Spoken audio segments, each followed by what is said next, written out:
Good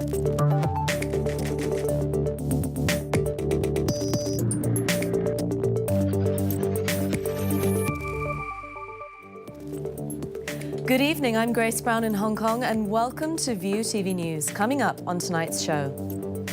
The MTR denies yesterday's signalling failures were due to its new system, but critics aren't convinced.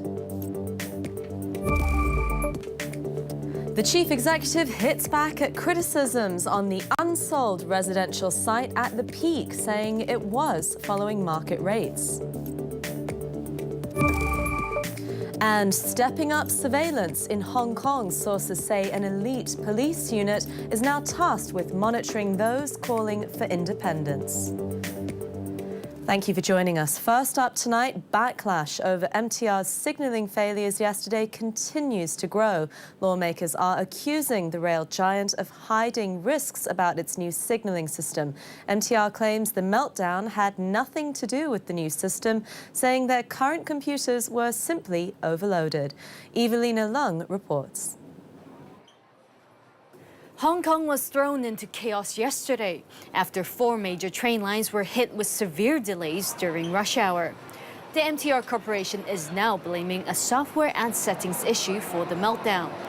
Tony Lee, its Chief of Operations Engineering, insisted on a radio show this morning that preliminary findings show that the failures had nothing to do with human error or the new signaling system that was being tested the night before.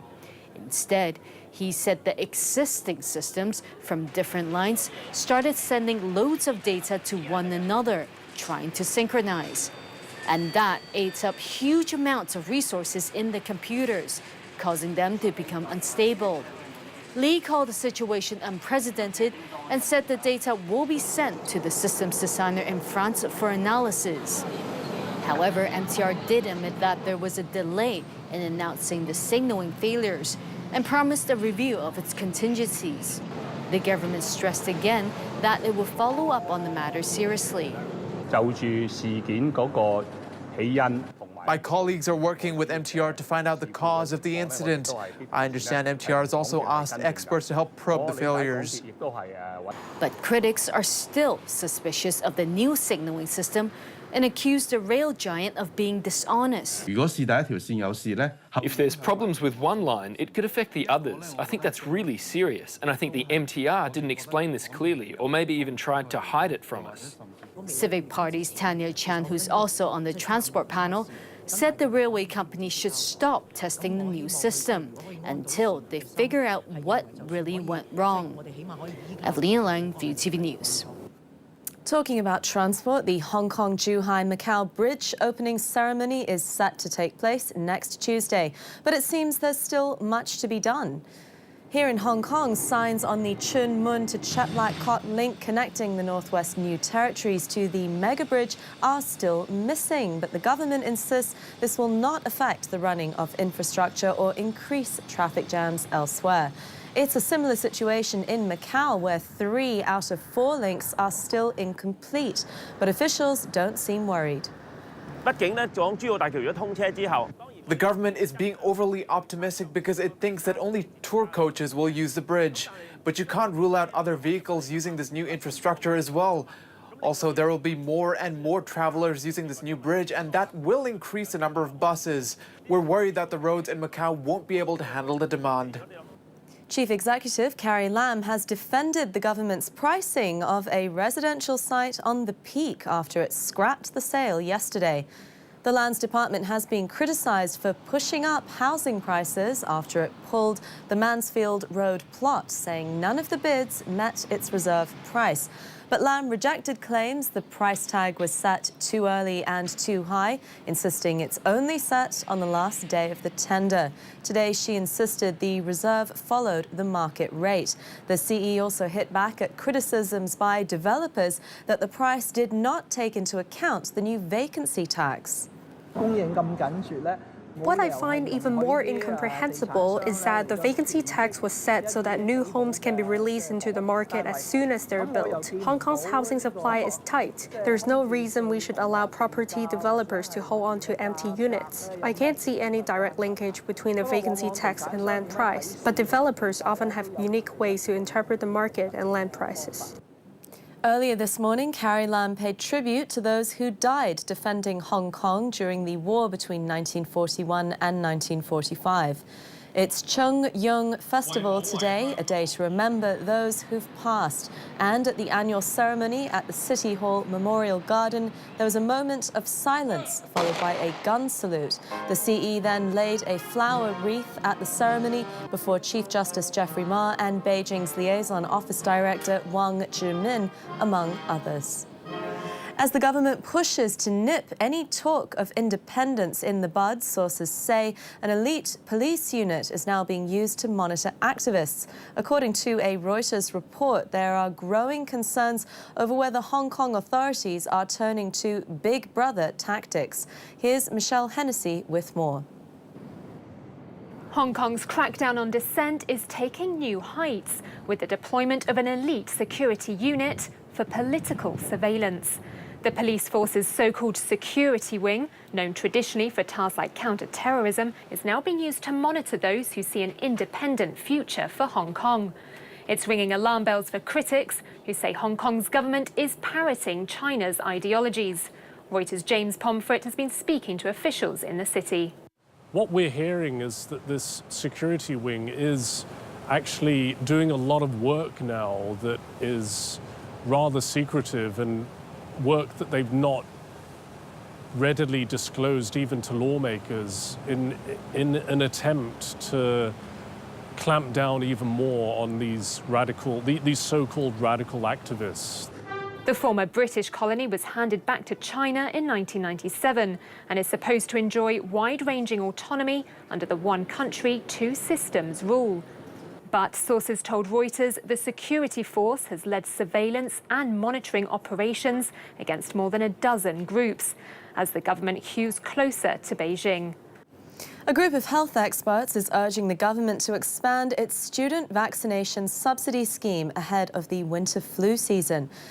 That's as a survey by the Society of Hospital Pharmacists found more than 80% of parents want their children vaccinated at school.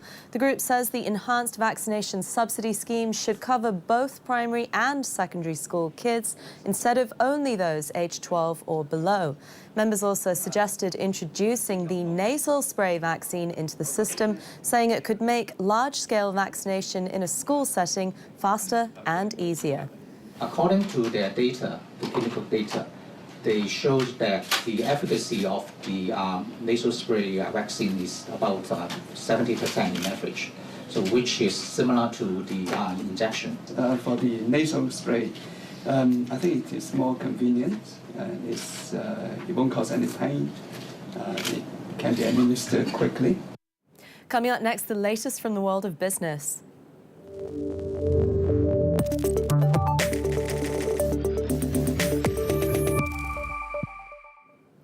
Hong Kong needs to work on its competitiveness after falling one spot to 7th place in the World Economic Forum's latest global ranking. The top spot out of 140 economies went to the US for the first time since the 2008 global financial crisis. The annual Davos organizers say this is due to long-term factors rather than President Donald Trump's policies. The top 5 is rounded out by Hong Kong's big rival Singapore, now in 2nd place, Germany, Switzerland and Japan. The UK, meanwhile, slipped to 8th due to Brexit uncertainty. Meanwhile, a new Reuters survey at the Canton Fair has found more than half of Chinese exporters there fear the US-China trade war will hurt their business and the global economy. Our mainland correspondent Samantha Vardas has the latest. Well, while Chinese exporters showcase the country's manufacturing might here at the Canton Fair, there's a slight sense of uncertainty in the air, not just about future orders in the US, but also over global confidence. According to a Reuters survey of almost 100 firms at the event this week, 60% have said that they are worried about the trade war between China and the US, while many worry about the collateral damage it might cause the global trading wheel. Now, this is the first poll that's been carried out at the Canton Fair since the US imposed tariffs on $200 billion worth of Chinese goods, and there could be more on the way, leaving many exporters bracing themselves for what could be a bumpy ride. We are worried about the trade war escalating, which might affect us in the near future. We haven't come up with any strategy to cope with that so far. Overall, there are fewer buyers this year than the previous year. More or less, it was affected by the trade war. There is no doubt about that. Now, despite mounting challenges, many firms surveyed have remained broadly optimistic about foreign markets. Only 28% expect orders to decline this year, while just 21% expect declines in 2019. Now, when it comes to what the government should do about all of this, well, 55% of respondents said that it should proactively engage in talks to try to end the trade war, while just 3 respondents thought China should retaliate by restricting competition. A quick look at markets now. While Hong Kong was closed for the public holiday, investors cheered for rebounds on the mainland, tracking gains on Wall Street. The Shanghai Composite closed up 0.3%, reversing earlier losses to end at 2,561.6 points. The top stocks: TV and film company Cultural Investment Holdings, followed by tourism firm H&A Investment Company. Tech and entertainment sectors are getting a boost after Netflix posted strong results overnight. The streaming company added nearly 7 million new subscribers worldwide last quarter, way more than expected. It also expects to add another 9 million subscribers in the fourth quarter. With so many new viewers, Netflix easily beat profit forecasts. Its quarterly sales hit $4 billion. The numbers sent Netflix shares soaring in after-hours trade. It's borrowing big to create new content, but investors don't seem too worried, with its shares still up 80% this year. Tesla's CEO Elon Musk also has something to celebrate. Today, the electric car maker signed a deal with the Shanghai government for the company's first overseas gigafactory. The new factory will sit on a more than 860,000 square meter plot of land just outside Shanghai. The $2 billion investment takes Tesla closer to the world's biggest electric car market, China. The American company plans to make about 500,000 electric cars in China in a year in the future. It's forecast to produce its first cars there in the next few years. In another sum that's beat expectations, Uber could be valued as much as $120 billion when it lists on Wall Street next year. That's nearly double the ride-sharing firm's valuation in a fundraising round a couple of months ago. Fred Katayama reports. Uber's valuation could reach $120 billion when the company goes public next year, according to proposals made by U.S. banks bidding to run the offering. The Wall Street Journal reported that number. Such a valuation would set the stage for one of the biggest listings ever.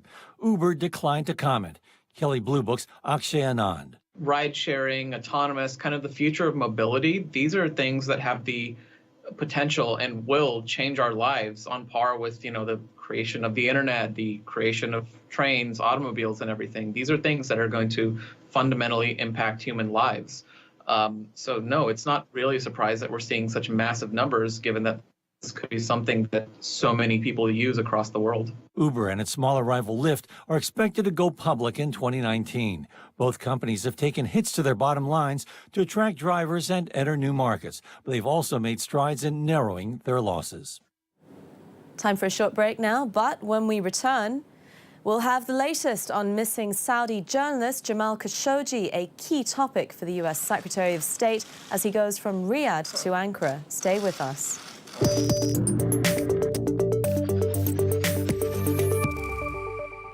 Welcome to Jazz at Metropolis, a declaration of love to jazz music. Watch live performances from international, up-and-coming and established award-winning jazz musicians. Interview with the leading lights of the genre. Delve into the vaults of jazz history. Take a peek behind the scenes of show business. End your weekend on a high note with a sensational night of great jazz at Theatre 96. Jazz at Metropolis, Sunday night at 9:30 on View TV 6.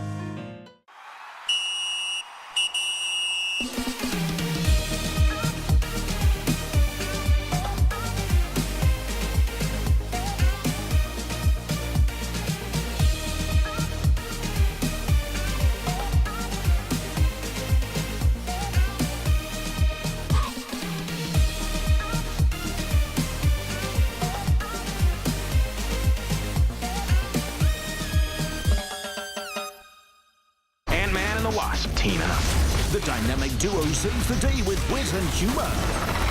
What'd I miss? Ant-Man and the Wasp. Available on Now Video Express. Rent and watch right away with Now TV set-top box. Tune into Now TV channel 106 and check out what's hot on Now Video Express. Or call our service hotline for details. Take a trip to the land down under.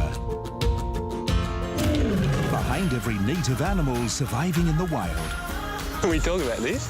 Or the furry babies living in different households. This is a massive open gash.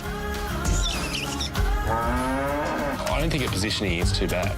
There's a dedicated veterinary team. That's just such a good result. Because animal lives matter. Look after my girl. Thank you so much.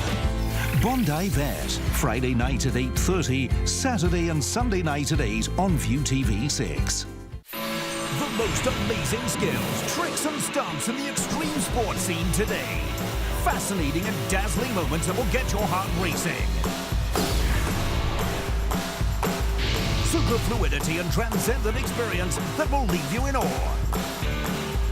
Giving you access to the best in the world of extreme sports.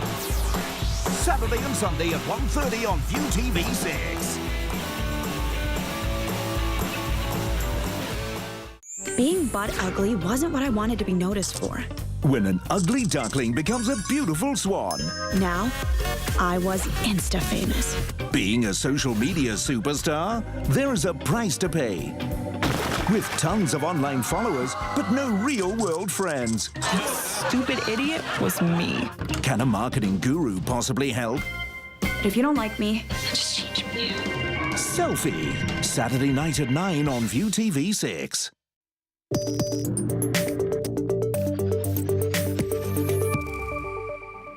Welcome back. U.S. Secretary of State Mike Pompeo has met with Turkey's president in Ankara over the developments of a police probe into the missing Saudi journalist Jamal Khashoggi.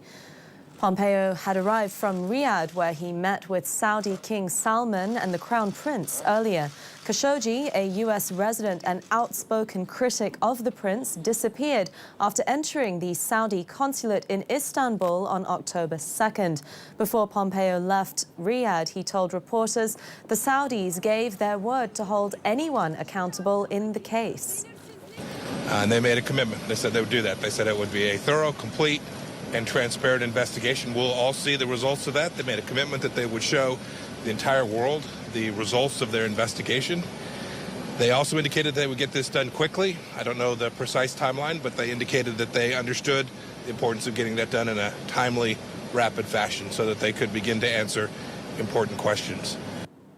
IMF Managing Director Christine Lagarde is now among the latest executives to pull out of a Saudi investment conference following the disappearance of Jamal Khashoggi.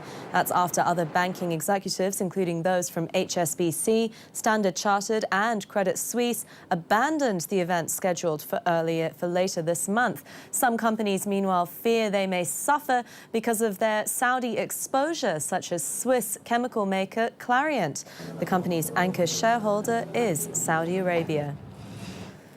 A blast at a college in the Crimean port city of Kerch has killed at least 10 people and injured dozens more. The National Guard told media the blast was an act of terrorism using a homemade bomb. The college targeted provides vocational training to teenagers. Russia annexed Ukraine's Crimea region back in 2014, prompting international condemnation and Western sanctions. In Afghanistan, a lawmaker running in upcoming elections there was among 4 people killed by a bomb planted under his seat. According to the government, Abdul Jabbar Karaman was killed as he prepared for Saturday's parliamentary race. The Taliban has claimed responsibility. Karaman is the 10th candidate killed in the country over the past 2 months. Another 2 were abducted and 4 wounded by hardline Islamist militants. The United Nations General Assembly has passed a resolution to allow Palestinians to act more like a full UN member state in 2019 when they chair the group of 77 developing nations. The move won 146 votes in favour out of 193 member states. Israel, the US and Australia voted against it. The US says it would not support efforts by the Palestinians to enhance their status outside of direct negotiations. As a non-member state, the Palestinians are allowed to take part in some General Assembly votes and join some international bodies, but they cannot speak in meetings until after member states. The State of Palestine will spare no effort to prove worthy of this trust in its capacity to represent and defend the interests of the Group of 77 and China, while also engaging constructively and in an inclusive and transparent manner with all partners. I repeat, with all partners. British Prime Minister Theresa May will join an EU summit later today after EU leaders met this week to discuss Brexit without her. The European Council President says he'll ask May for new ideas on breaking the deadlock, but admitted he's now less optimistic about a breakthrough. And he's not the only one. A new poll of economists shows a 1 in 4 chance that Brexit will happen without a deal. Francis Maguire reports. European ministers have been discussing Brexit in Luxembourg, but Britain's Prime Minister isn't there. She's only invited to Wednesday's summit, and her 27 EU colleagues hope she'll come with a plan. Take responsibility and be constructive. Thank you very much. Others warned she must remember the EU has red lines it can't rub out. You cannot carve out elements of the internal market, the 4 freedoms. You have to make sure that what you do is in line with the fundamental principles of the treaty. Britain is due to leave the bloc in less than 6 months. Economists believe there's a 1 in 4 chance of no deal, largely due to talks hitting a stalemate over Northern Ireland. I personally think a deal won't happen this week. I think more negotiations will happen and they'll continue over the next month. And I think November or December is a far more likely timeline, leaving them little time to actually get things passed in Parliament and little room for manoeuvre if there are any issues on this side. No one wants a hard border with the Republic, and May is insisting any backstop customs arrangement must be temporary, ending before December 2021. We must find a solution so that there may not be any possibility of a hard border in Ireland, on the island of Ireland. We are not there yet. But May is also under pressure from within her own Conservative Party. Even if an agreement can be reached in Brussels, it may not be accepted in the UK. Closer to home, Taiwan is slapping a ban on plastic straws next year, and some local investors are bringing their own ideas to the table to help the island get ready for it. Stuart McDill explains. Could this simple drinking straw help cut the onslaught of plastic pollution in the world's oceans? It's made entirely from plant fibre, decomposes in landfill within months and won't harm the environment, even if it does end up in the sea. Many species that live in the ocean and eat algae are able to eat and digest those plant fibres. This is why the speed of decomposition of this straw is much faster than that of common plastic straws. 8 million tonnes of plastic waste are dumped into the ocean every year, according to the United Nations. At that rate, there'll be more plastic in the sea than fish by 2050. Taiwan's introducing a ban on plastic straws next year, but with plant-based straws costing 5 times more than a plastic one, not everyone is happy about it. If plastic straws are banned, the price of drinks will go up and customers will buy less. It's all about price at the night market. They want drinks to be both cheap and delicious. 100% plants say they have orders from large international restaurant chains and airlines and are now planning to make coffee cup lids as well as cutlery and plates. Time for sports.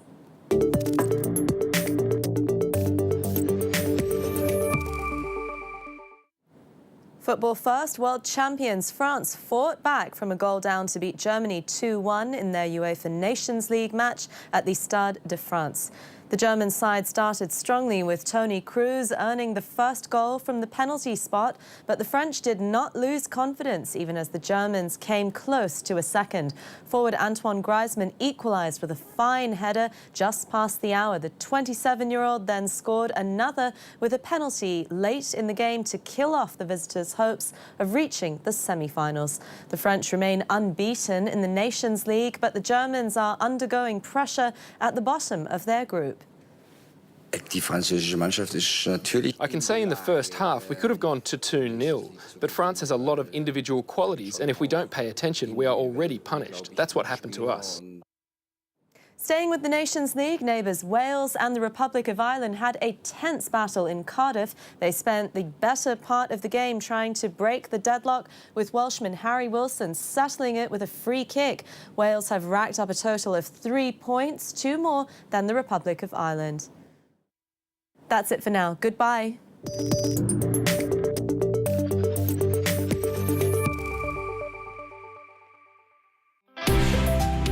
Coming up next, food, booze and tattoos.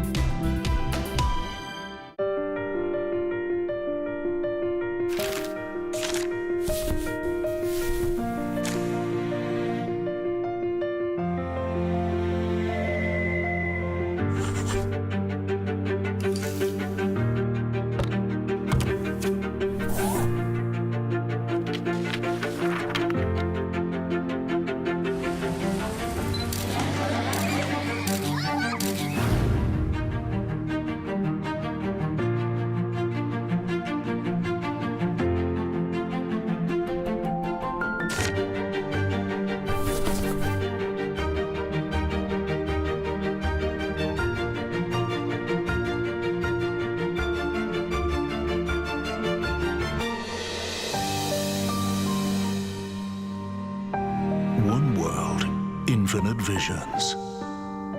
View TV 6. Here's a quick tip for finding your ideal hotel. 1. Go to Trivago. 2. Find the hotel you want. 3. Compare the different prices for the same hotel at once. That's it. Easy. Hotel Trivago. It was a wet and windy final day in the British Masters at Walton Heath on Sunday, as tournament host Justin Rose finished 8th, 3 under. A top 2 finish would have seen the 38-year-old top the world rankings for the second time this season. Eddie Pepperell went into the final day with a 3-shot lead, but bogeyed the 9th as Sweden's Alexander Björk went into the 10th just 2 shots behind. However, this stunning eagle from Pepperell gave him some breathing space. It was a nervy finish for the Englishman as he bogeyed the 15th and 16th to go into